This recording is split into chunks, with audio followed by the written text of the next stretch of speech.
Hola, bienvenidos a Babel 18, un podcast sobre ciencia ficción en todas sus formas. Hoy vamos a hablar del libro Solaris de Stanislav Lem. Empecemos.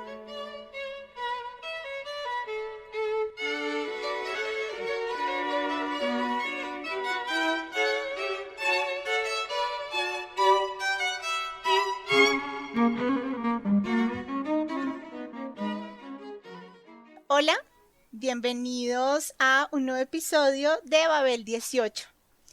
Hoy vamos a hablar de Solaris y estoy muy contenta porque estamos con Daniel. Hola Daniel. Hola, ¿cómo están? Y con Germán Chaparro, amigo de muchos años, compañero de ciencia ficción y locuras fantásticas de hace muchísimos años. Germán, ¿cómo estás? Muy bien, muy bien. Sin ganas de hacer cuentas sobre cuántos años en específico me estás diciendo. Algunos, Sí, cierta sí, cantidad de hace años. unos cuantos añitos. Germán, cuéntanos tú qué haces, a qué te dedicas.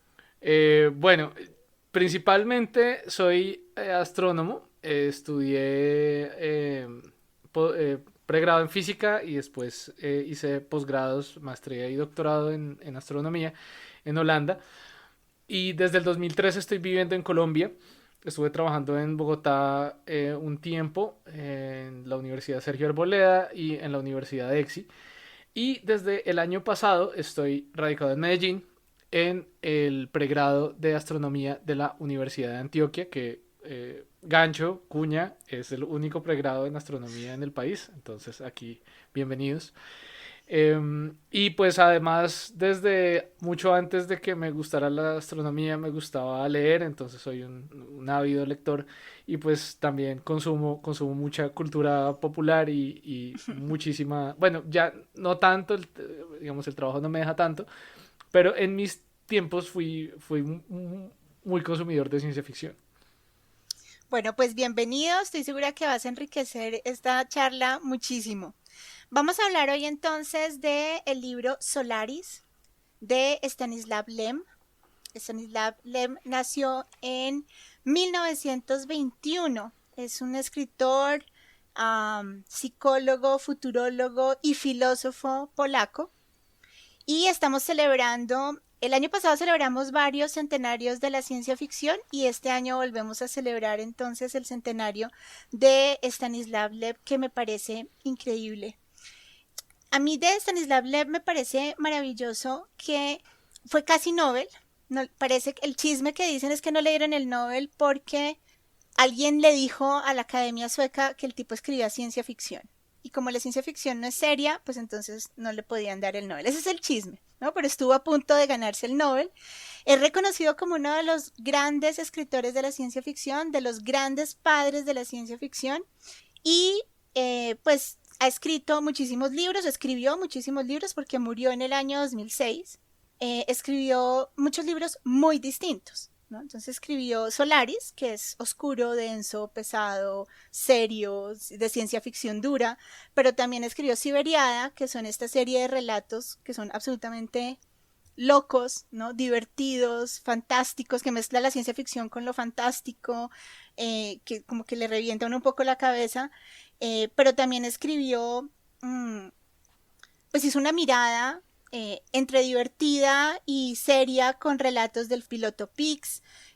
Conocemos La voz del amo, que es otro de sus libros muy importantes, que además es casi como un ensayo, más que una novela. Es una novela, pero con modo de ensayo.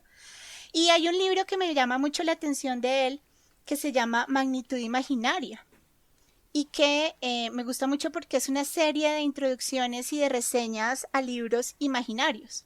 Y esto me hizo pensar en Borges inmediatamente, ¿cierto? Me activó como el amor borgiano de inmediato. Y quería contarles una anécdota que hay muy interesante. Él era un gran admirador de Philip K. Dick, que es otro de los grandes escritores de ciencia ficción, ¿cierto? Del siglo XX. De hecho, él lo tradujo en los 70 varios de sus libros. Pidiéndole el espacio para la traducción, pues empezó a escribirle cartas y Philip K. Dick le contestaba pero lo invitó muchísimas veces a visitarlo y K. Dick nunca quiso ir. Y K. Dick en realidad pensaba que Stanislav Lem no era una persona, sino era un grupo de personas, un grupo de soviéticos comunistas que lo que querían era tomarse los Estados Unidos a través de la ciencia ficción.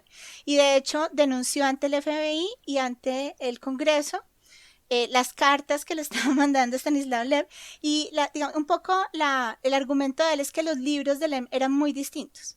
Entonces él no hablaba de Stanislav Lem, sino del colectivo Lem. Para él no existía Lem como tal, como persona, sino como un colectivo.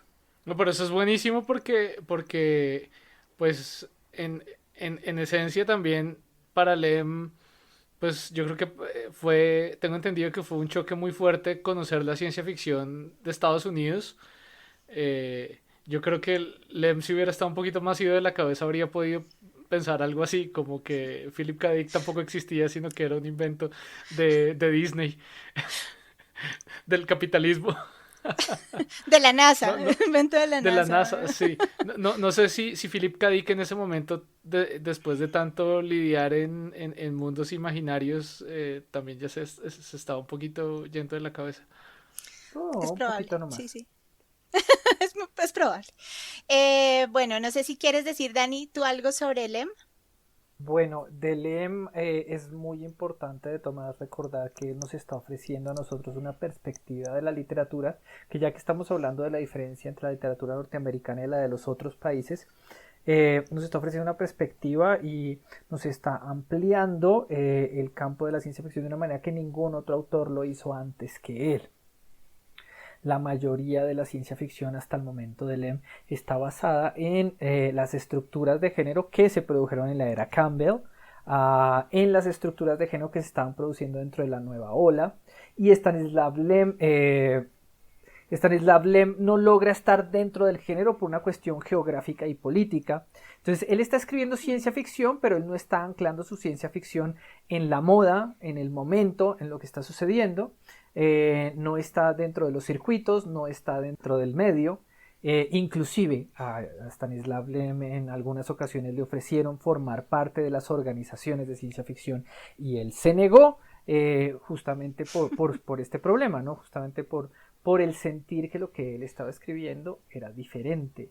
Y diferente en muchísimos sentidos. Acá en Tomás hay que recordar que estamos teniendo a un hombre que está viviendo un mundo ideológicamente diferente al occidente que nosotros estamos viviendo. Eso es absolutamente apreciable en las visiones de capitalismo que se aprecian en sus libros.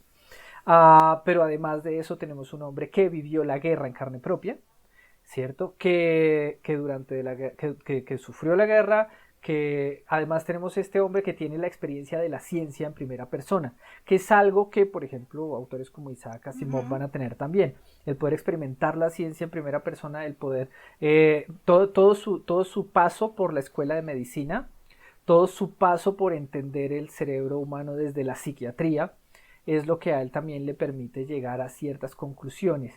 Entonces, la literatura de Lem es una literatura que nosotros vamos a ver que constantemente está cuestionando la institucionalidad, ¿cierto? Al vivir en un país de instituciones, ¿cierto? Él está cuestionando constantemente la institucionalidad y es justamente ese lugar donde nosotros podemos tocar a un Borges con Lem y a Borges y Lem con Kafka, ¿no? Esas son estas tres figuras que desde momentos muy particulares de la historia van a cuestionar el sistema en el que están viviendo, entendiendo que ese sistema es a la vez una cuestión de edificios de metal, de madera, de concreto, pero también es una cuestión de sistemas de reglas y sistemas de reglas que se deben respetar. Entonces, desde ahí yo creo que eso es como lo más importante a destacar desde mi punto de vista en la obra de Lem. A mí me parece que él hace algo maravilloso y es que él logra entender la capacidad de la ciencia ficción para reflejar la condición humana y para explorar lo humano. Y él lleva eso pues al extremo, sobre todo en este libro. En Solaris esto, ¿cierto? Se va al extremo total de lo psicológico. Bueno, hablemos de Solaris. Solaris fue publicado en 1961. Tiene 3 adaptaciones. Una que hizo la televisión soviética en 1968. Una muy famosa, muy alabada y muy reverenciada, que es la versión cinematográfica de Tarkovsky de 1972. Y una del 2002, protagonizada por George Clooney. Dirigida por Soderbergh. Sí, Ok, no sé. sí, Entonces, por Steven Soderbergh. háblanos un poquito, Daniel, de la ¿De película de Tarkovsky? Tarkovsky. Más bien, sí, Porque es muy famosa, ¿no? Es muy reconocida. Se habla sí. más de eso que del libro, pues la Sí, película no, y es... realmente en este Ujú. caso es un caso donde efectivamente la película es 1000 veces más famosa que el libro. Prácticamente todos los estudiantes de cine en el mundo ven Solaris en algún momento de su carrera. Es como uno tiene que ver todo Tarkovsky, ¿no? Tarkovsky tiene dos gigantescas obras en la ciencia ficción, ¿no? Una Ujú. es La Zona, que se me La olvidó cómo se zona. dice La Ujú. Zona, que está basada en el picnic al lado del camino. Y la otra es Solaris, ¿sí? Y las dos, él toma el tema central del libro, porque es lo mismo o sea, él en ningún momento intentó adaptar la obra de Stanislav Lem a pie juntillas. Sí, él realmente está creando una historia similar.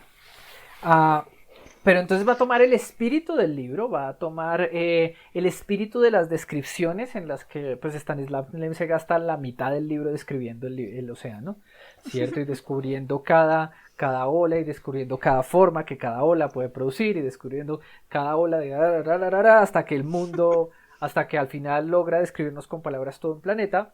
Entonces Tarkovsky lo que va a intentar en esta película es cada vez que muestra el océano, tratar de mostrar lo que Stanislav Lem quiere hacerlo. Cada vez que nos muestra el planeta, tratar de mostrar lo que Stanislav Lem quería mostrarnos. Y en ese sentido logró algo muy bonito.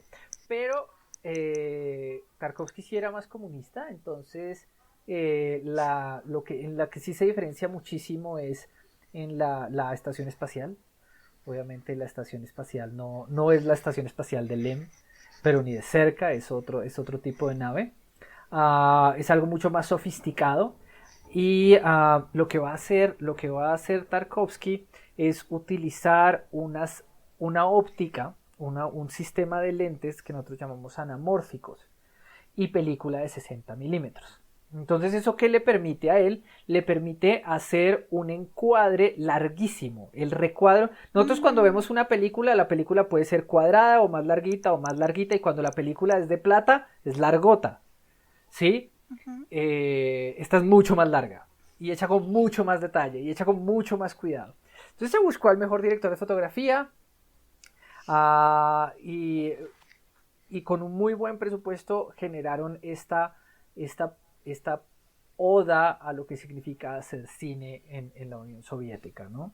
Era una forma que tenían de contestar a lo que estaba empezando ya a ser el cine de ciencia ficción norteamericano. O sea, al mismo tiempo que había una carrera armamentista y había una carrera por llegar primero a la luna, también en los cines había una carrera. ¿Quién hacía la mejor película de ciencia ficción? Y pues así como en ese momento también se estaban trabajando proyectos como el de 2001 Odisea del Espacio, Star Wars y todas estas cosas que o ya estaban haciéndose o ya estaban hechos o estaban en producción. Al otro lado del océano ellos estaban pendientes de que algo así iba a suceder y necesitaban algo con que comentarlo. Y Tarkovsky era el hombre indicado. Entonces cuando se hace los presupuestos y todo, le dieron todo lo que necesitaba hacer para esta película. Y yo creo que eso es todo lo que tengo que decir Creo que hablé mucho. Pero era una época muy álgida, precisamente. O sea, Sí. estaba de verdad lo de la carrera espacial y pues yo yo pienso que es imposible hablar de Solaris sin hablar de 2001, pero yo creo, Ujú. pues a mi parecer, pareciera que 2001 Odisea Espacial no sé, como que tal vez no es tan como que ha perdurado, pero no es tan reverenciada como Solaris. Me parece que Solaris ha permanecido mucho más como reverenciada ante todo porque pues no se basa tanto en la tecnología, mientras que 2001 es como un espectáculo de tecnología y cómo va a ser todo en el futuro. Y Sí, pareciera que Solaris no está tan interesada en, en, en- en ese espectáculo. claro. Y la verdad también por eso es que a los directores de cine, a las personas que están estudiando cine, prefieren la de Tarkovsky que la de... Obviamente todos reverenciamos a Stanley Kubrick como uno de nuestros dioses. Yo le tengo velas prendidas en este momento a Stanley Kubrick, no crean que no. Sin embargo, en mi panteón sagrado, pues Tarkovsky está más alto. Está más arribita. Está más arribita No, que... más Claro, grande la vela. claro. Y la verdad, si he de ser, Stalker, la zona es mucho más importante para los cineastas que Solaris. Ujú, ok. Sin embargo, Solaris es Solaris. Solaris de todas maneras nos va a mostrar, así también como la zona, bueno, y como todas las películas de Tarkovsky, nos van a mostrar el punto al que se puede llevar la evolución de la teoría del montaje ruso.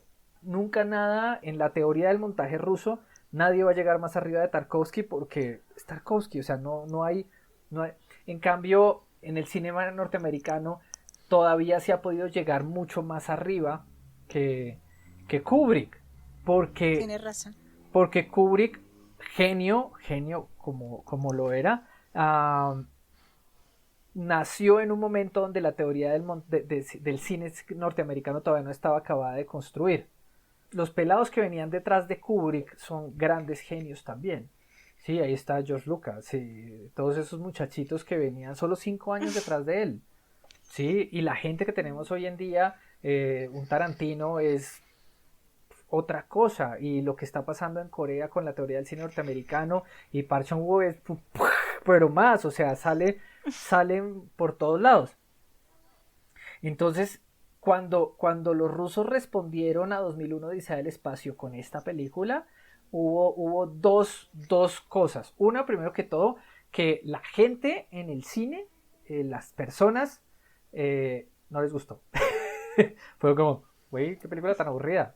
Sí, o sea, y los realizadores de cine la adoramos desde ese instante. Entonces, imagínate ese enfrentamiento. Pero claro, es que es muy...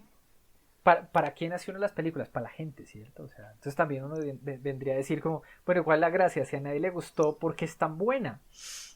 Ujú, ¿Cierto? Y bueno, eso puede dar para hacer todo un podcast de si básicamente decir por qué a la gente le gustó, no es tan buena. Pero... ok. Pero perdóname, yo no creo que a la gente le haya gustado tanto Odisea del Espacio No, tampoco. no, Odisea del tampoco. Espacio no es una película digerible fácilmente, y menos creo que en ese momento, ¿no? Sí. No sé, tiene muchas cosas también. Dio lo suficiente para que Arthur C. Clarke dijera, bueno, voy a escribir la novelización. O sea, por favor, les voy a explicar todo, voy a hacer el libro, Sí. ¿no? Venga, yo les cuento cómo es esto. Sí, sí, sí, sí. Sí, pero bueno, Que ahora sí de nos hecho a mí, alargamos sí, sí. cantidades Bueno, hablando de la película. volvamos. Perdón. Libro. No importa, vamos al libro y antes de entrar, digamos, en materia sobre específicamente los temas y las cosas que hace el libro, yo sí quiero que hablemos como de la parte formal, porque es una novela muy interesante. Y tú decías ahora, fuera de micrófono, que hablando de la zona de asteroides, de los spoilers, que es una Mm, novela sobre la que pues no se puede hacer spoilers porque todo se sabe muy rápido, ¿cierto? Todo se sabe al principio de la novela. Sin embargo, pues yo creo que a mí me pareció increíble cómo Stanislav Lem... A ver, yo lo conocí por Siberiada. Y sí. Siberiada es alegre, es divertido, es nostálgico, es dulce, es agridulce, ¿no? Es muy bonito. Mientras que este libro que es maravilloso, pero es una cosa completamente distinta. El tono Mm, es denso, hay una tensión desde el segundo renglón que se mantiene hasta el final del libro. Hay momentos en que es un libro de terror, o sea, es angustioso. Eh, hay momentos en que la descripción es increíblemente, lo hace sentir a uno increíblemente pues, la claustrofobia de ese sitio, ¿cierto? De la estación en Solaris, donde ellos viven. Eh, es decir, tiene un montón de cosas formales que son increíbles en el uso del lenguaje que hace Lem, o sea, el uso de la trama del argumento y del lenguaje, cómo mantiene la tensión, cómo mantiene ciertos momentos en donde uno no, literalmente no puede parar. Hay otros que son, que baja, ¿cierto? Cuando habla de las enciclopedias y del solarismo y de toda esa historia, de esos libros inventados, pero en realidad sobre la trama, a pesar de que no haya muchísimas peleas, ni muchísima acción, ni muchísimas cosas espectaculares, lo mantiene a uno realmente tenso. Es un libro oscuro. Es más, por ejemplo, la luz. Hay una sensación de oscuridad todo el tiempo. Yo me imaginaba esto rojizo. Yo no he visto las películas, entonces no sé. Pero yo me lo imaginaba. Dime, no, yo no he visto las películas, pues yo me lo imaginaba todo el tiempo como ese sol, son dos soles, ¿no? Los que hay acá. Entonces ese sol rojizo. Es decir, yo siento que hay una maestría narrativa que es realmente impecable. Yo sí quería como comentar eso en cuanto a la parte formal. No, pues yo pensaría lo siguiente, pues un poco más haciendo el paralelo que hacía Daniel ahorita, mm, pues en el contexto también del mainstream de la ciencia ficción occidental, digamos, Ujú, mm, también digamos, el mainstream era totalmente diferente, es decir, también estaba muy perfilado a un consumidor muy adolescente, hombre blanco, aventuras, el triunfo del espíritu humano, la trascendencia de la humanidad, y pues en 2001 también es un poco, bueno, es un universo difícil de comprender, pero digamos, vamos evolucionando y vamos cambiando y la humanidad pasa a otro plano. Y Solaris es el estrellón con el universo y como ese sentido de que no somos adecuados o nos quedó grande esta vaina, es un poco esa claustrofobia, es como esto es mucho más grande que nosotros en todo sentido y nos va a quedar grande. Y pues no está, precisamente no está perfilado como un libro de aventuras y al final entonces el héroe logró conquistar su planeta y se fue con la chica a dominar ese mundo por siempre. sí, Sí, sí, y realmente a mí me gusta mucho que además es una novela psicológica, no es una novela de ciencia ficción y de ciencia ficción dura. O sea, aquí Germán nos va a tener que ayudar porque aquí, además en biología, ¿cierto? En astronomía, en biología, en un montón de cosas, es muy preciso. Pero además de eso, es una novela psicológica. Hay todo un tratado de psicología humana que es brutal. es muy importante recordar que de todas maneras también hay un aspecto político dentro de la construcción de Solaris, ¿no? O sea, Ujú, Solaris está mostrada como una institución en decadencia, como una institución que ya fue, ujú, ¿cierto? Como una institución que se está acabando. Se plantean figuras dentro de la construcción del libro donde claramente se habla de la decadencia de la arquitectura soviética en la estación espacial, se habla de las grandes formas, se habla de las, de las dinámicas políticas dentro de las ujú, instituciones en la Unión Soviética, se habla cómo esas instituciones políticas no funcionan, no sirven, y yo no creo que él hable de la humanidad cuando dice esto nos quedó grande. La verdad yo creo que él está diciendo claramente dentro del libro que a la institución le quedó grande. ¿Sí? Solaris hubiera sido un problema interesante para toda la humanidad, pero solamente fue un puñado de personas, miles de personas, que llegaron y a través de una falsa aplicación del método científico, porque también eso está claramente puesto en ujú, el libro, cómo el método científico fue aplicado de mala manera en Solaris, permitieron que sus egos, el ego del empleado dentro del esquema soviético, llevara a un error en la interpretación. No sé si a ustedes cuando leyeron Solaris les quedó la idea de que, si, de que todo hubiera sido más fácil si hubieran subido a un pintor. ¿sí? Sí, Metes a un sí, pintor en claro. la nave espacial, lo llevas allá. Claro, entonces el punto de Stanislav Lem es el siguiente. Los soviéticos, a un soviético nunca se le hubiera ocurrido mandar un artista al espacio. ¿Sí? Ujú. Se manda al que se tiene que mandar, se manda al que la institución tiene que mandar. Y hay una lista de nombres en la biblioteca, ¿no? Y hay una historia a la que se le rinde, a la que se le rinde pleitesía dentro del libro, y es una historia de los que construyeron el sistema en el que ellos están parados. Y como teoría sobre teoría se sobrescriben una encima de otra, pero ninguna realmente llega a ser probada porque simplemente se muere el paciente, se muere el que sea, o algo pasa y llega el siguiente con otra teoría, porque así, entonces ustedes se dan cuenta, él realmente está hablando de Polonia. O sea, Claro, Solaris es claro. Polonia. Y ellos Y están es en una, Colombia también. sí, y ellos están en la estación espacial, y la estación espacial es la universidad, Ujú. ¿sí? Y eso a mí me parece que esa es una metáfora así como súper clara que es súper importante discutir en el momento en el que nosotros tenemos que entender la posición de Stanislav Lem dentro del sistema en el que él está viviendo. Que eso me parece que es como una clave interpretativa que todo el mundo debería tener, como esta idea de que él está viendo una sociedad con mucho potencial, pero políticamente condenada a la decadencia. Y yo siento que esa mirada que tú dices que es, claro, él lo dice desde lo que conoce, que son las instituciones que él conoce, ¿cierto? Pero en realidad también podemos hablar de las instituciones en muchísimos países del mundo. Yo creo que finalmente las universidades, la institucionalidad funciona así. No importa si es el primer mundo, no importa si es Estados Unidos, no importa si es Rusia, ¿cierto? No importa si es Colombia, de alguna manera funciona también así. Claro, él habla de lo que conoce, que es la Unión Soviética.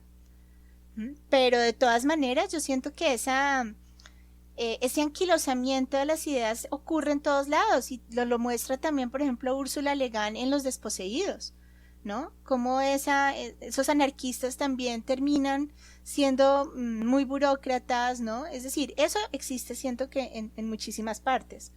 ¿Mm? Pero Pues yo bueno, me refería a figuras particulares que Lem usa para hablar uh-huh, de esto, ¿no? O ok. sea, Lem está dejando señitas de, estoy hablando de Polonia, güey, estoy hablando de Polonia, lo está diciendo. Vamos a zona de asteroides. Germán, este planeta es un ente consciente, ¿cierto? Es un mar protoplasmático, algo así, que es un ser consciente. Y se dan cuenta de la conciencia del planeta por un tema de la órbita. ¿Cómo funciona eso? Cuéntanos, por favor. Bueno, el cómo funciona es complicado, ¿no? Porque pues claro, hay, dentro de la ciencia ficción dura, pues hay una gran cantidad de ciencia especulativa, mm, pues que va un poco a lo que les mencionaba de qué tanto podemos como humanidad comprender, comprender un objeto tan radicalmente nuevo y diferente a nuestra experiencia cotidiana. Entonces, en este caso, pues la pregunta es cómo un satélite puede cambiar o puede cambiar de órbita eh, de, de manera natural, y la respuesta es no, esto no puede ser natural, esto tiene que ser artificial. Mm, y pues es un tema en términos de ciencia ficción, yo lo llamaría como control de inercia, ¿no? Muchos sistemas, por ejemplo, de propulsión en ciencia ficción se refieren a ese concepto como cómo manipular la inercia, cómo hacer que Uh-huh. la cantidad de impulso que requiere mover un objeto sea menor o mayor, dependiendo. Entonces, en este caso, lo que se cree es que claramente hay algo incomprensible, pero definitivamente es artificial, no es algo que entre dentro de nuestra experiencia usual científica de cómo se deberían estar moviendo los objetos. Claramente hay algo adicional que no estamos considerando, Uh-huh. y la respuesta o el hueco lo rellenamos con conciencia. Debe ser algo consciente que está afectando esa órbita. Pero eso tiene que ver como con lo que se está hablando ahorita del Oumuamua, ¿cómo se llama? Toda Oumuamua. el Oumuamua, todo lo que se está hablando ahora de lo que publicó este científico, este astrónomo de Harvard, que no me acuerdo el nombre en este momento, Avi Loeb. gracias, que tiene que ver con eso también, ¿no? Como con un cambio de velocidad y unas formas de moverse que no son explicables. Bueno, un poco sí, eso tiene el asunto que está mencionando María Magdalena, para los que no conocen del tema, es un objeto asteroidal similar, una roca flotante en el espacio, que ha sido el primer objeto en mostrar una trayectoria que indica que no viene de adentro de nuestro sistema solar, sino que viene de afuera. Que no es algo extraño en sí mismo, sino que han habido algunas observaciones de su comportamiento, de su trayectoria, y pues han habido diversas explicaciones de qué puede ser lo que está ocurriendo acá. Y hay un astrónomo que es Avi Loeb, de Harvard, que está en este momento vendiendo un libro nuevo, y entonces está saliendo en todos los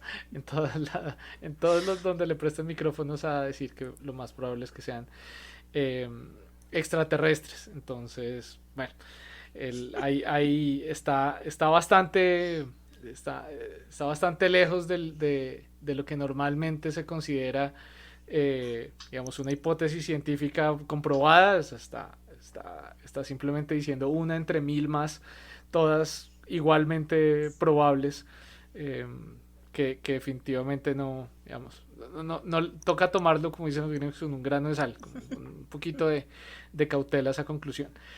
Pero pues sí va un poco a eso, es decir, es bueno, en ausencia de todas las demás posibilidades que queda, entonces bueno, pues de pronto queda algo absurdo como una inteligencia artificial, extraterrestre, no se sabe. Pero pues digamos que para mí, digamos, arrastro otra vez al tema que ustedes estaban discutiendo ahorita. Para mí, leyendo Solaris, era, pues sí, o sea, un vainazo a las instituciones, pero en particular a la institución a la que sentí el vainazo más duro fue a la ciencia dentro de la academia. Y ese entonces también como digamos, especialmente si uno mira los logros que se conocían científicos de la Unión Soviética, pues ya supimos que cada logro venía con 10 fracasos estrepitosos adicionales, pero en ese momento, pues que era solo lo bonito de los logros científicos soviéticos, pues era como una maquinita súper eficiente de llevar al hombre al siguiente paso de la tecnología. Y, y pues Leme es como escéptico al respecto, como esto no nos puede alcanzar por siempre, esta manera de hacer las cosas pues puede que nos funcione para algunas cosas, pero no nos va a solucionar todos los problemas, y no confía que la humanidad, bueno, tal vez sí, claro, este es un concepto un contexto muy soviético, como ustedes lo mencionan, pero pues yo lo extiendo fácilmente también a la manera en que la ciencia se mueve en el mundo. Entonces lo tomo como un vainazo en general a la ciencia. Y eso me lleva, cuando estaba leyendo un rato sobre este tema hoy, me llevaba un poco al cuento de Asimov sobre la última pregunta, Ujú. de si como humanidad estamos equipados para entender los misterios del universo. Y para mí la respuesta siempre ha estado más cerca del que del definitivamente sí. Sí, Borges decía que no hay ninguna razón para que ningún hombre de este siglo o de otro pueda entender el universo. O sea, nosotros creemos que sí, pero en realidad no hay una razón, ¿cierto? Y a mí me parece muy bonito cómo Lem en este libro explora precisamente eso. Hay cosas que no entendemos, hay cosas que no vamos a poder entender, y eso es claro, es frustrante, pero también me parece eh, que es explorar un poco el tema del límite del conocimiento humano. O sea, los humanos tenemos un cerebro configurado de una manera que eventualmente tendrá un límite. Así como el perro puede aprender ciertas cosas, ¿cierto? Tengo entendido que, no sé, de pronto estoy diciendo bobadas, pero el perro puede aprender números naturales de 1 a 10, ¿cierto? Puede aprenderlos, pero el perro no puede hacer un análisis literario, ¿no? Su cerebro no está configurado de esa manera. Pues nuestro cerebro quizás no está configurado para entender ciertas cosas. Por ejemplo, yo le he gastado mucho tiempo de eso, la cuarta dimensión. ¿Cómo se vería, cierto? La cuarta dimensión, cómo funciona la famosa cuarta dimensión. Entonces, es decir, creo que finalmente sí, en nuestro cerebro hay cosas que no va a lograr explicar. Podemos proyectarlas, podemos tratar de entenderlas, pero que no vamos a entender. Pues eso me recuerda un poco algo, creo que es de Ginás, es una idea de Ginás sobre cómo nos autorreconocemos y cómo decimos qué es la conciencia. Entonces, bueno, solo los seres que se reconocen a sí mismos como bla bla bla son conscientes, bueno, sí, conscientes. sapientes, es que sí, no sé. Es que sentiente, sí, tiene una connotación como, pero sí sería consciente, ¿no? Entonces, sí, claro, entonces uno no necesariamente espera que un perro se reconozca a sí mismo en un espejo o en una foto o en un celular, así como un ser humano no se espera que huela su propio chichi y diga, sí, este es el mío, o huela un poste por ahí y diga, no, es que aquí estuvo fulanito de tal, porque pues son maneras diferentes de interactuar con el mundo físico. Y pues Lem explora una cosa bien interesante para la ciencia, que digamos los científicos que trabajan en eso tienen que ser muy abiertos, y es a las definiciones de, por ejemplo, lo que estamos buscando cuando estamos pensando en vida extraterrestre. Es como, bueno, ¿y realmente qué es lo que estamos buscando? Y siempre toca poner como un montón de asteriscos ahí diciendo, hombre, la garantía está muy limitada a lo que por ahora entendemos. Y pues lo fascinante es, pues lo que llegue cuando no lo logremos entender, eso va a ser fascinante. No significa que haya que tirar la toalla, pero pues sí hay que limitar lo que podemos entender, pues con lo que hemos experimentado hasta ahora, y cómo podemos restringir el conocimiento que tenemos sobre si estamos, por ejemplo, si estamos solos en el universo o no, con lo que ya conocemos hasta ahora. Pues eso toca, cualquiera de esos análisis toca decirlo, bueno, dentro de lo que entendemos, porque dentro de lo que no entendemos, o sea, si aparece un planeta como Solaris, ¿qué hacemos? ¿En qué lista lo ponemos? Sí, y mira que es muy chévere porque yo siento que aquí Solaris hace una cosa maravillosa, y es que nos muestra un alien absolutamente alien. O sea, este es un extraterrestre que no tiene nada de humano, y eso me parece brutal acá, me parece fabuloso. Yo siempre he pensado que somos muy, yo no sé, como que nos miramos el ombligo todo el tiempo, y que cuando buscamos vida extraterrestre estamos buscando es la vida de la Tierra, afuera. O sea, estamos buscando cadenas de ADN, estamos buscando compuestos parecidos de alguna manera a esas cadenas, estamos buscando carbono y metano y no sé qué cosas, ¿cierto? Pero ¿hasta qué punto realmente la vida no se puede dar de otra manera, y la vida consciente no se puede dar de otra manera, de una manera que nosotros realmente no podamos concebir? ¿Qué tal que los extraterrestres estén aquí entre nosotros y sencillamente no sepamos, porque no hay manera de comprender que esos son seres, y seres conscientes, ¿no? Digamos, no pues que estén entre nosotros, nadie se asuste, no se preocupen, pero cuando los encontremos, ¿cómo vamos a saber que los encontramos? Siento que, bueno, Carl Sagan lo explora un poquito en Cosmos, ¿no? Pero finalmente, bueno, en el juego de Ender. Ese es el tema del juego de Ender. Sí, pero cuando los insectoides estos... ellos no pensaban que los seres humanos eran seres conscientes, porque eran individuos separados que no actuaban como una colmena. Entonces nosotros tenemos, ¿cierto?, una mirada, y es muy bonito porque en la ciencia ficción sí, es muy común que se muestre al extraterrestre según algún concepto de algo que yo conozco. Entonces, o hay una sociedad organizada, o busca algo parecido a lo que buscamos los humanos, o son humanoides, ¿no es cierto? Es decir, o son insectoides, o son como plantas, pero tienen ojos, ¿no? Es decir, siempre buscamos algo parecido.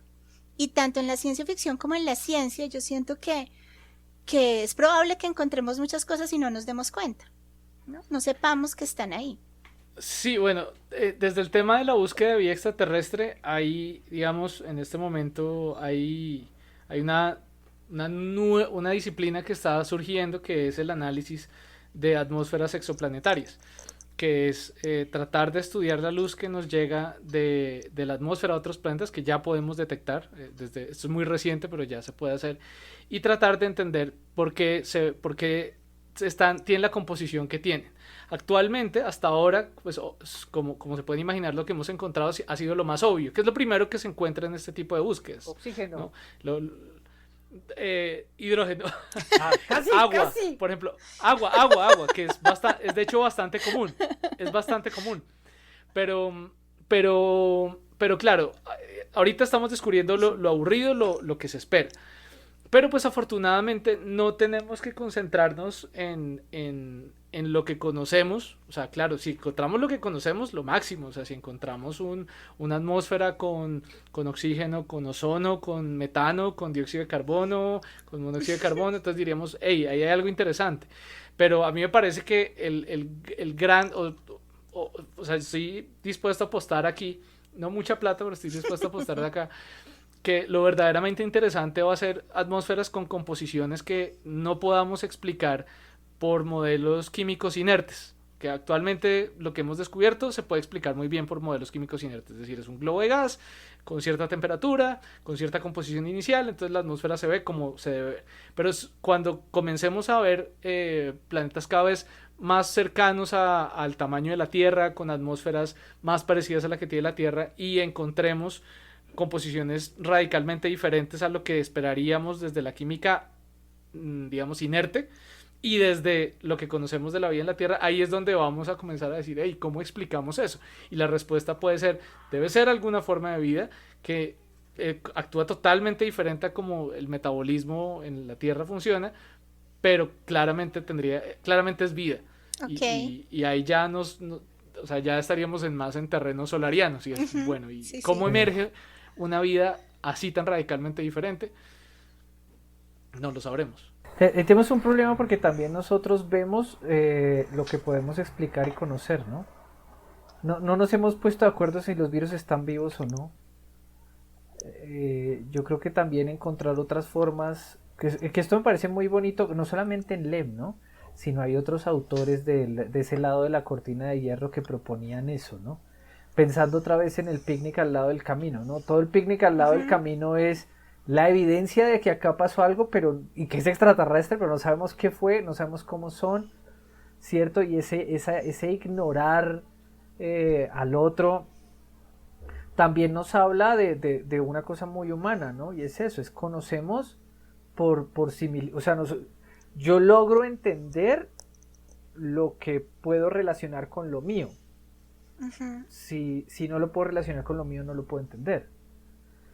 Si no lo puedo poner dentro de una escala humana, estaba pensando una cosa muy loca, y supongo que llegan las observaciones que estamos haciendo de planetas muy lejanos. Si hay algún químico que nosotros no sabemos cómo se va a ver en el espectrómetro, pues no lo sabemos. O sea, no nos lo pillamos. Pasaría como ruido, ¿cierto? Pregunta, totalmente pregunta. Germán. No sé si entiendo muy bien la pregunta.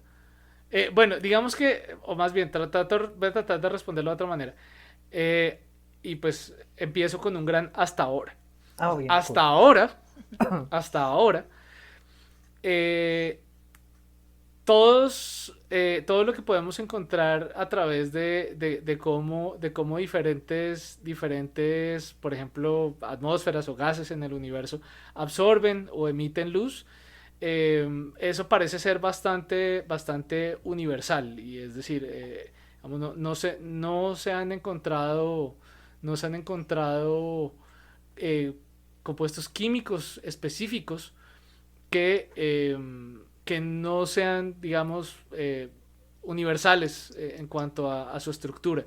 Entonces, digamos, si bien es cierto que estamos, claro, haciendo la analogía con lo que encontramos cerca, pues también lo encontramos en todas partes del universo. O sea, no estamos mirando no solo estrellas cercanas, sino también galaxias muy lejanas, y encontramos pues aproximadamente los mismos, o aproximadamente no, encontramos que la materia está compuesta y organizada de la misma manera.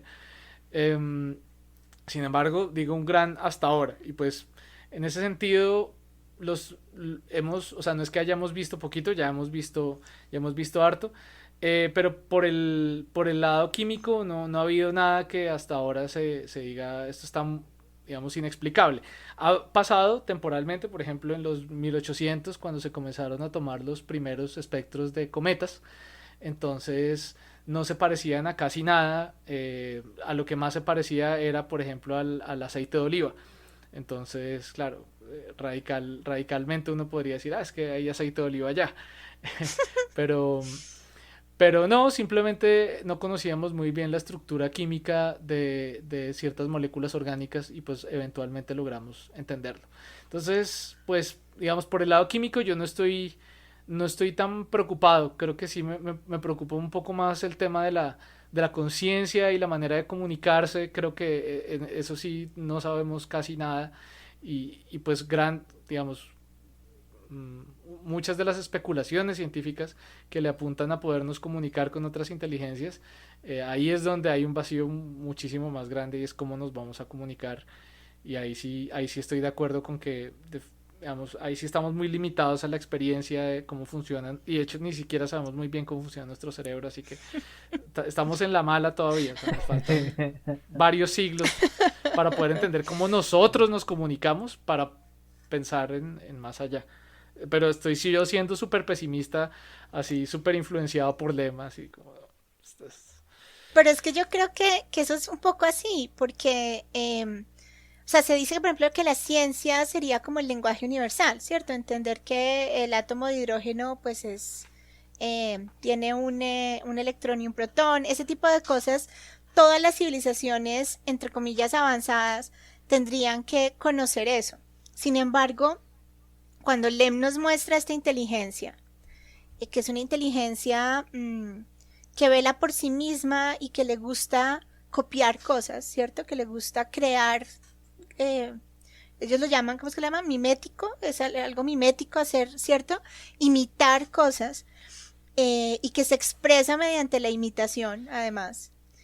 Que son imitaciones perfectas porque puede manejarse a nivel molecular menor de lo que alguna vez la ciencia humana pudo. Que eso me parece muy bacán. Cuando llega a la conclusión, Es como, loquísimo. claro, es que tiene que manejar partículas más pequeñas. Pero ninguno de nosotros nunca ha manejado partículas más pequeñas. Oh, esas partículas pequeñas existen. Ese pedazo me pareció lindísimo. No, y además porque es que a esta inteligencia no le interesa la ciencia. No le interesa, No. ¿cierto? Hay un montón de cosas que no le interesan. Esta inteligencia vive, se acomoda a su propia necesidad de movimiento en el universo y además, de alguna manera, le gusta copiar cosas. Y es feliz copiando cosas y copia, ¿no? Copia Bueno, cosas. eso creemos, ¿no? Porque también dentro del libro Tampoco sabemos mucho. Sí, sí. exacto. Y me encanta que hay un momento donde uno de los otros que está en la estación le pregunta al protagonista justamente sobre este tema y él responde, pues no hay forma de saber, realmente puede ser que sea un gran bromista, una inteligencia extraterrestre que le gusta jugar bromas y que simplemente les está jugando una broma cósmica. Que le parece muy divertido, sí. Sí. Que no. Sí, sí, Puede sí. ser un Q, literalmente. Sí, y sí, inclusive podría ser el Q de Star Trek. O sea, uno podría hacer todo esto con John DeLance como el planeta. Y John DeLance aparece ahí. Oh, sí, Picard, vas a ver, me voy a convertir en Solaris. ¡Pah! Y me va a pasar 1000 años acá de Solaris. ¡Ah! Y se queda de Solaris 1000 años ahí. Y podría ser, es que eso es lo más lindo de este libro, y es que al final uno no sabe qué es Solaris. Uno entiende cosas de Solaris y uno asume cosas de Solaris, y yo creo que lo más bonito es que yo tengo un Solaris en mi cabeza y creo que no es igual al tuyo, creo que no es igual al de Germán, creo que el Solaris que yo veo es, el Solaris mío es un poeta, no sé Germán, el tuyo, ¿qué era? Uy, buena pregunta. De hecho, o sea, no había pensado la pregunta, pero tengo la respuesta. No, para mí se relaciona con una idea. Yo no sé en qué habrá terminado este proyecto, un proyecto colaborativo que se llamaba, yo no sé si todavía existe, Orion's Arm, que hablaba de los sofontes, que era como una forma de inteligencia alcanzable eventualmente por un ser humano, pero como según, digamos, más post-singularidad, algo así. Pero simplemente como esencialmente incomprensible por un ser humano, o sea, no muy diferente a cómo se relaciona un perro con un ser humano. O sea, como que yo con Solaris mi relación es como, la humanidad es como perritos y es como otra forma de inteligencia radicalmente diferente y con la cual pueden haber como ciertas maneras de comunicarse, pero la experiencia de vida del uno y del otro son totalmente diferentes. O sea, lo que hace Solaris está por allá lejísimos y la mente humana no alcanza a comprender. Esa es mi visión en términos de inteligencias. Yo lo veo más como un bebé jugando con plastilina. Siempre me Sí. imaginé como ese cuento de, ¿cierto? Y además porque esas creaciones que hace, que le gusta hacer esos castillos y esas cosas gigantes de espuma que se solidifican, todo lo que le gusta crear, yo lo he pensado un poco así. Es como un bebé en una, o un niño muy chiquito en una arenera, ¿no es cierto? En el Sí. arenero, construyendo castillos de arena. No sé por qué he tenido como esa idea. Kelvin también dice en un momento del libro, ¿no? Cuando llega, esas son como unas 5 hojas en las que se la pasa hablando del dios, el dios infantil, el dios bebé. Ujú, Sí, y sí, inclusive hay un momento donde el planeta toma, el océano toma la forma de un bebé gigante, ¿no? sí, sí, sí. Que esa, yo creo que Stanislav Lem tenía en la mente tú, Solaris, el que tienes, la ¿Será? interpretación que le das tú, Es sí. posible. Hay varias figuras dentro del libro muy claras que le permiten a uno ver la idea que Lem tenía, que igual son figuras que se repiten harto en textos de Lem, ¿no? La idea del bebé o del movimiento extraño de un bebé, sí, esa idea de la inteligencia formateada, eso está en varios textos de él, ¿no? Ujú. En la regresión, el no poder interpretar lo que está sucediendo con el otro, o en este caso el planeta, pero en el Congreso, por ejemplo, es toda la sociedad, ¿cierto? Y en Siberiada hay varios cuentos donde efectivamente nosotros vamos a ver que está. Y utiliza siempre la misma figura, o sea, siempre llega al bebé. Sí, o sea, eso me parece muy interesante. Entonces yo también creo que cuando él pone en palabras de Kelvin todos estos parlamentos del dios bebé, un dios imperfecto y un dios bebé, yo creo que es por ahí, yo creo que es esa interpretación que tú le estás dando. Pero ¿es eso algo positivo? O sea, porque eso suena que es material para la secuela porque un bebé crece y aprende. Sí, Un bebé por lo general no es estático, no se queda bebé. claro. Y de hecho, pues parte de lo que hace fascinante al bebé es que no se queda estático. Y eso está dentro del libro, porque al principio no había posibilidad de comunicación y a medida que ha ido creciendo por fin se puede comunicar, Claro, por al fin fin logra hay una forma desarrollarlo. de comunicarse. Sí, Sí, pero además, eso también Kelvin lo dice, que si sí. es un bebé que está creciendo, está evolucionando Ujú, y ahí es cuando empieza él a pensar que es una lástima que esto no haya pasado cuando acá había 1000 hombres y si esté claro, pasando cuando solo quedamos 3. claro, pero también habría que preguntarse por qué pasa en ese momento, ¿cierto? Que es uno además de los misterios del libro, ¿por qué pasa Sí, cuando hay tres sí. hombres? ¿Mm? Y que es parte de lo terrorífico un poco del libro y de la reacción de esos tres científicos frente a estos replicantes que Solaris crea para ellos. ¿Mm? ¿No? Que además la palabra es como esa, como replicantes, pero son Ya réplicas de los está, deseos, de lo que ellos quieren ver. Los está traumas. cool atar a los replicantes con estos replicantes. Me parece una muy buena idea. Me parece espectacular, me encanta. Porque, no, pero pues son, sí, son como réplicas Sí, de, ¿cierto? De sí, los deseos, de los miedos, de los traumas, de ese sí. momento que me marcó en la vida. Pero miren que estas réplicas van aprendiendo. Y entonces la primera réplica es más torpe que la segunda, ¿no? Mira Es que decir, el planeta aprende.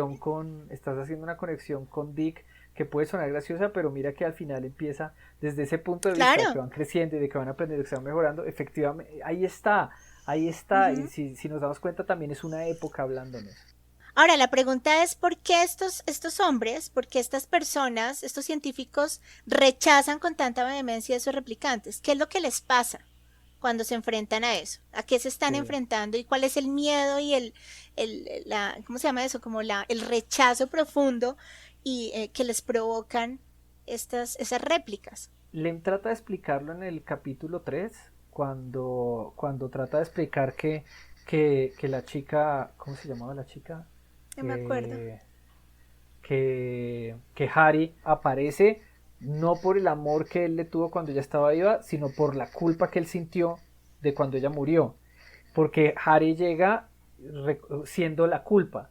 Y entonces Ujú. él le dice eso a Snout, y Snout es el primero que le dice, sí, el mío también, o sea, mi replicante también llegó por culpa, o sea, hay algo acá, o sea, es muy posiblemente los otros dos replicantes que hay dentro de la estación son personas que ellos mataron, Ujú.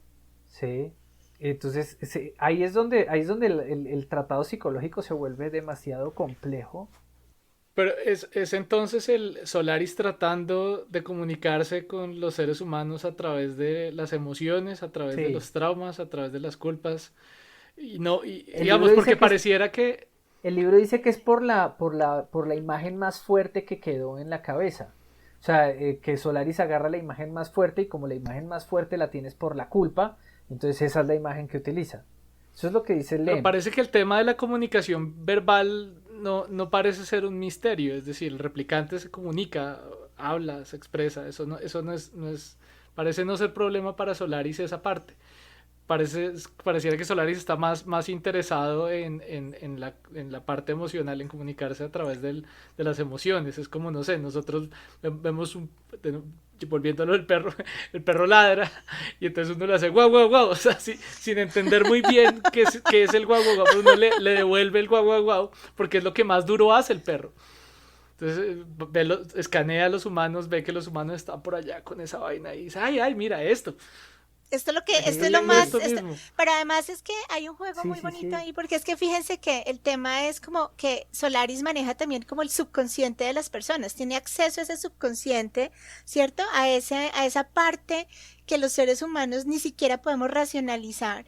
Y es con esa parte con la que se comunica, es con esa parte, ¿cierto? Es decir, es un sistema simbólico tan complejo que es la comunicación de Solaris, de este planeta, que no puede apelar a lo que nosotros creemos correcto, bueno, maravilloso. No, es a lo que tenemos agarrado en lo más profundo de nuestro inconsciente, ¿cierto? Que ya que nos está además movilizando con pasiones y con emociones muy fuertes. Nada que nos mueva más que la culpa o que nos mueva, que el arrepentimiento, ¿cierto? Que el dolor finalmente. Entonces, de alguna forma también Solaris es como una representación, si fuéramos a hacer aquí un análisis freudiano del libro, sería una representación del inconsciente de estas personas, ¿no? Yo pienso que también juega con eso Lem desde la postura psicológica. Sí. Entonces suena que si Christopher Nolan hubiera dirigido una adaptación de esto, de Solaris, estaría la frase, la fuerza más importante en el universo es la culpa. Sí. Sí, sí. Aunque en algún momento Kelvin dice que la fuerza más importante es el amor, ¿no? O sea, Kelvin sí en Sí, algún pero momento A mí me dice, parece, a mí me parece eso satírico. Yo lo, sí, sí, yo lo sí, tomo completamente satírico. O sea, sí, es como el escritor cagado de la risa sí, burlándose del man. sí, no, no, Yo no lo tomo tampoco. como como Lem una... diciendo algo, No. sino como burlándose del man. Sí, sobre todo pues por la situación en la que el mal está, porque recién le mataron a su novia que no es un ser humano, sino es un conjunto de neutrinos organizados para que parezcan ser su novia y actúa como... Que esto también yo creo que es muy importante, ¿no? O sea, perdón, voy a hacer un pequeño paréntesis acá que era algo que también es importante discutir y no, creo que no hemos llegado, y es que también acá hay como una disección de la forma en la que una sociedad puede plantear las relaciones entre hombre y mujer. Ujú. ¿Cierto? Entonces voy a decir algo muy loco. Ah, no hay mujeres en Solaris, ¿no? Ujú. Entonces, obviamente, pues porque además es la Unión Soviética y entonces se supone que debería haber mujeres por ahí, porque los soviéticos tenían mujeres astronautas y todo. Pero en esta obra en particular no hay mujeres por ahí.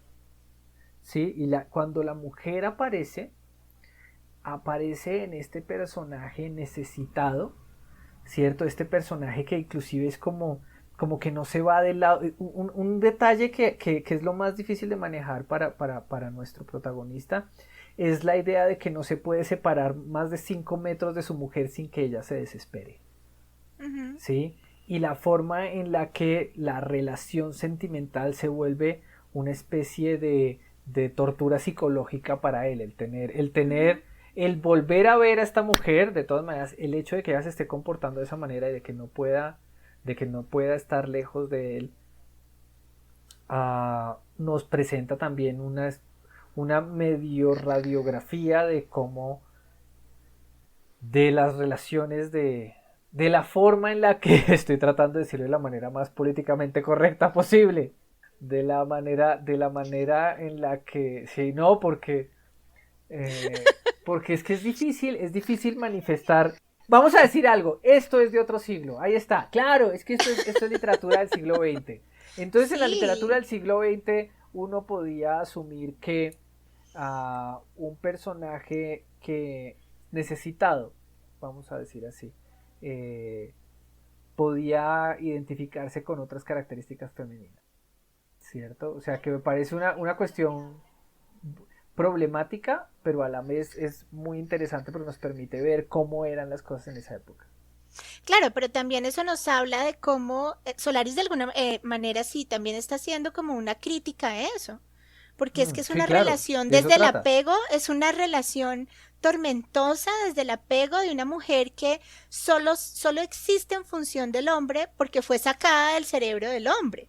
¿Mm? Claro. Además, este hombre está tan O- atormentado, o sea, por eso la señora se suicidó, porque es que si mm, él sentía que ella lo que era eso, ¿Mm? mm. ella tenía que suicidarse, ¿no? Es decir, ella, ¿qué Bueno, sentido tenía eso, también?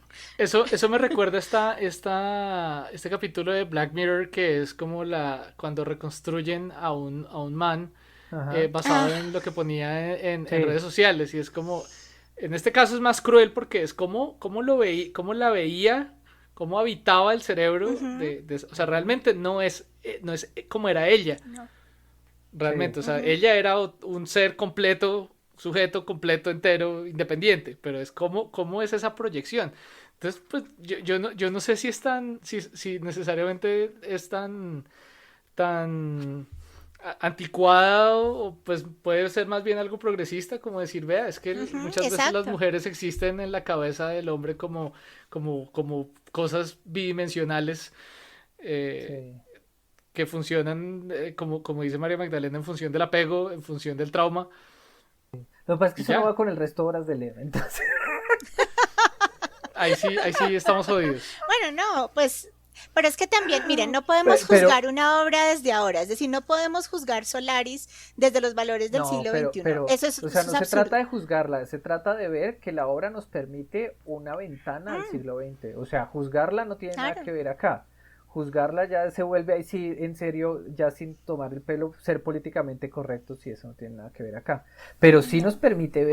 sí nos permite ver cómo eran, o sea, cómo se percibía el papel del hombre en el siglo XX frente a la mujer y cómo, por ejemplo, porque no es la única historia de intelectuales que no se soportaban a sus mujeres, como el Ujú, mismo Philip Dick, ¿cierto? Philip ujú. Dick le dedicó un libro a su esposa diciendo por haberte quedado callada, sí, por haberme dejado trabajar, hermana, por fin, porque, sí, es una de las Un dedicatorias hombre más fuertes encantador. del mundo, sí, pero, pero Maravilloso. eso, pero eso no estaba mal, eso no estaba mal en el siglo Ujú, XX, o sea, era la ok. época, era el modelo de masculinidad, el modelo de feminidad que había, pero me parece muy interesante que yo sí me gocé mucho este personaje de Harry en el libro por eso, y la relación que tenían entre los dos, esa forma de chocar y la forma y la decisión final de ella que me parece totalmente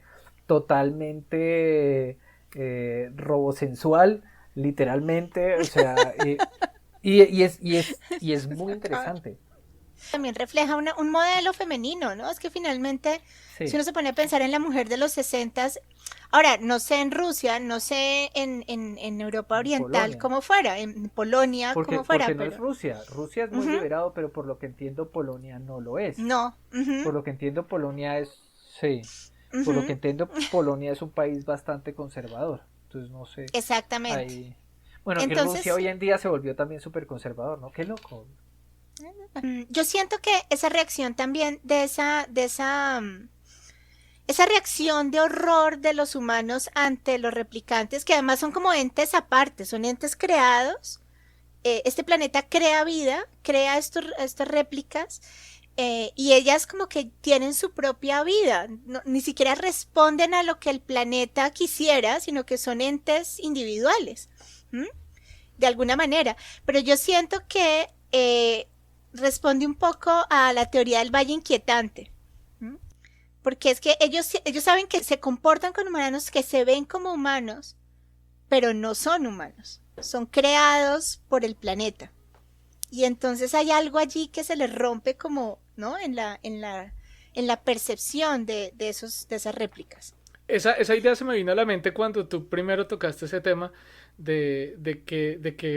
que es una reacción muy visceral, Ujú, ¿no? No necesariamente es una reacción de, hey, vamos a intentar, bueno, de pronto por un momento es, vamos a intentar comunicarnos para averiguar qué está pasando, pero muy rápidamente se convierte en, "Uy, qué cosa más horrible esto", o sea, es como, pero pues considerando todo este tema del subconsciente es como una violación a la intimidad del cerebro de cada uno. Es como, uy, pero se me metió muy feo al rancho.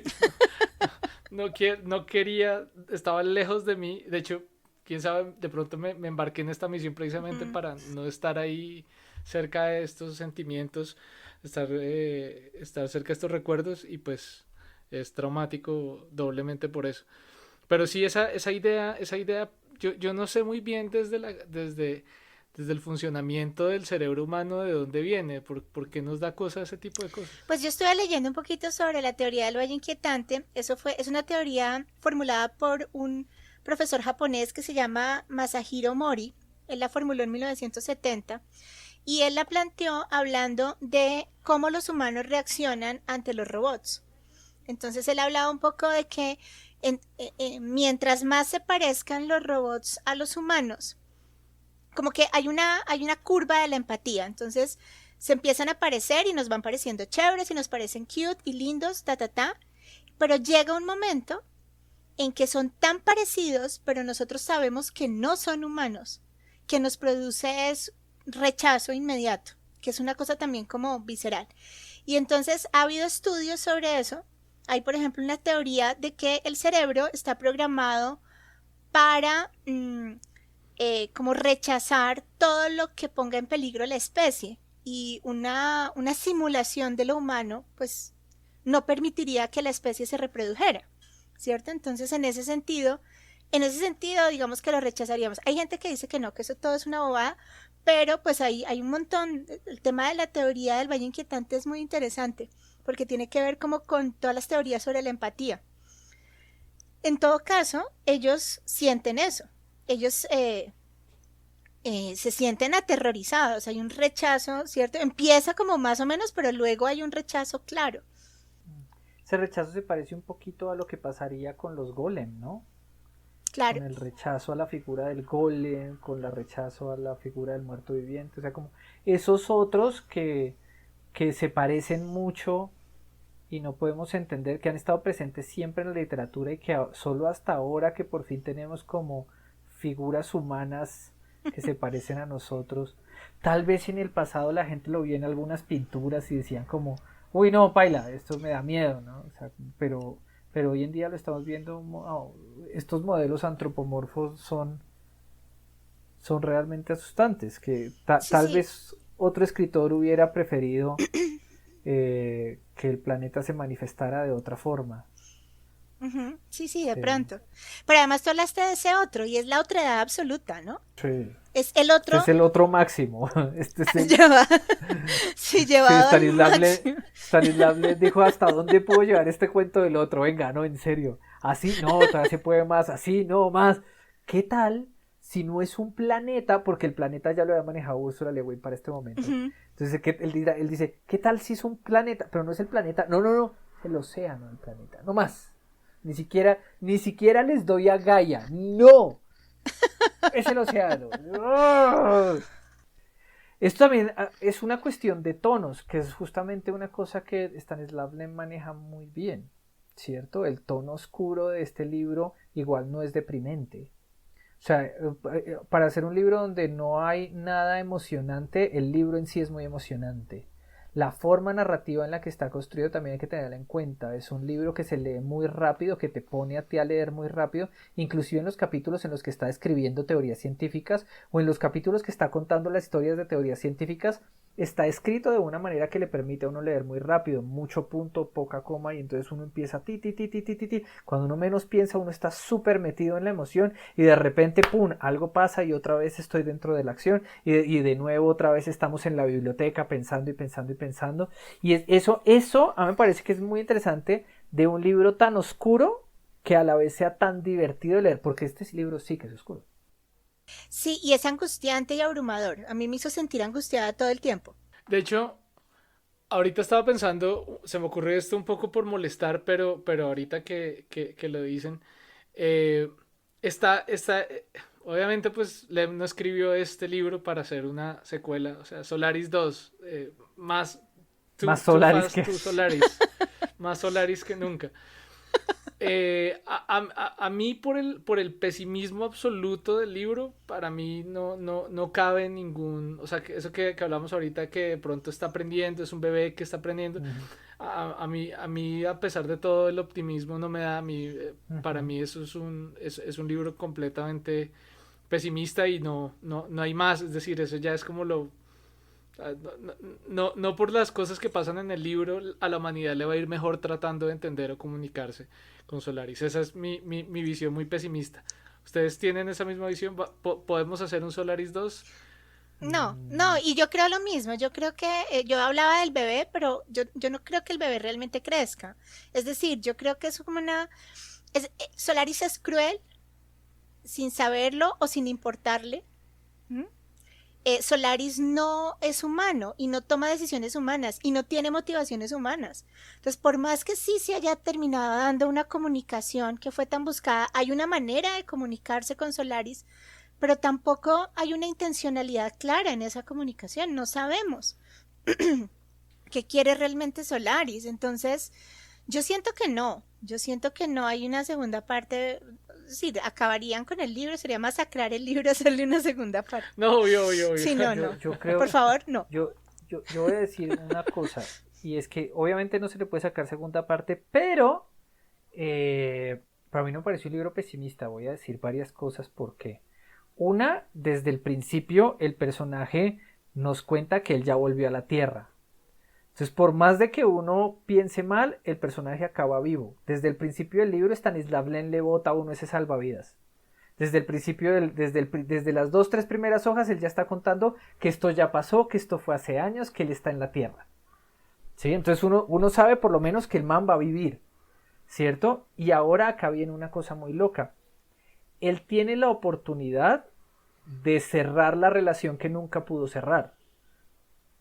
¿Sí? De terminar de esa. Él tuvo la oportunidad que muy pocas personas tienen al perder un familiar estando peleados, porque es que él pierde a esta mujer estando peleados y él se culpa porque básicamente la nena se mató por lo que él le dijo.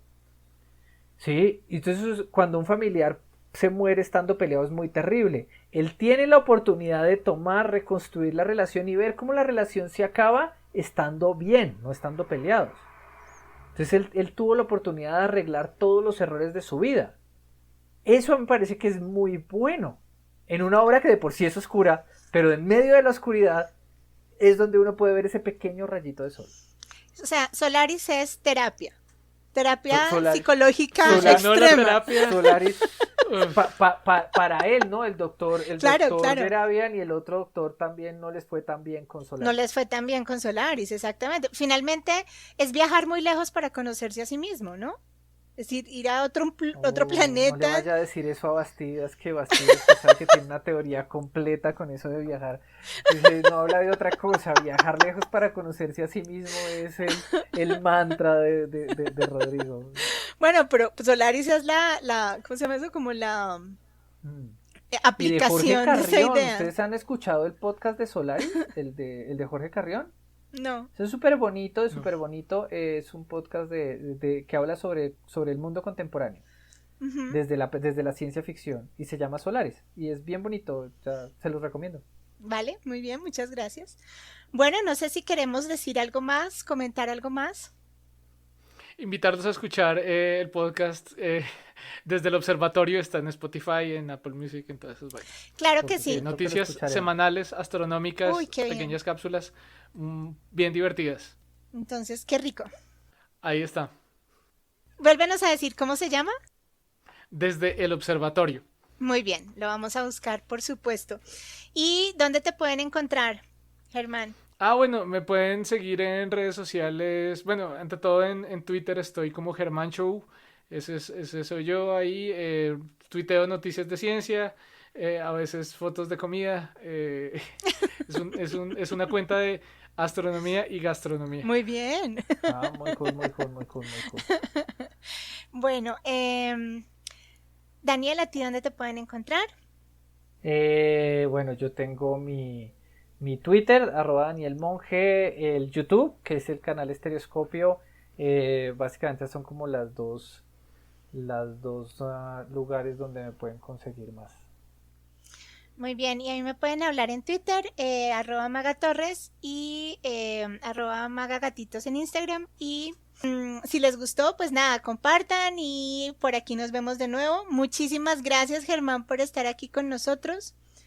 Muchas gracias por la invitación. Es un honor y un placer completo estar acá hablando de estos temas que normalmente mis ocupaciones no me lo permiten, pero es lo máximo.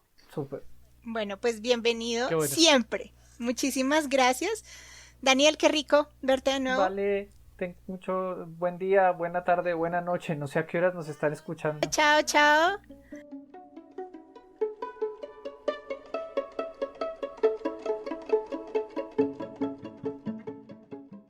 Babel 18 es un proyecto de Daniel Monge y María Magdalena Torres. La música que escuchamos hoy es del compositor polaco-ucraniano Witold Maliszewski, interpretada por la Steve's Bedroom Band. Si les gusta este proyecto, por favor compártanlo y nos pueden hacer cualquier comentario, sugerencia, pregunta en nuestras redes sociales. Pueden escribir al Gmail babel18podcast@gmail.com.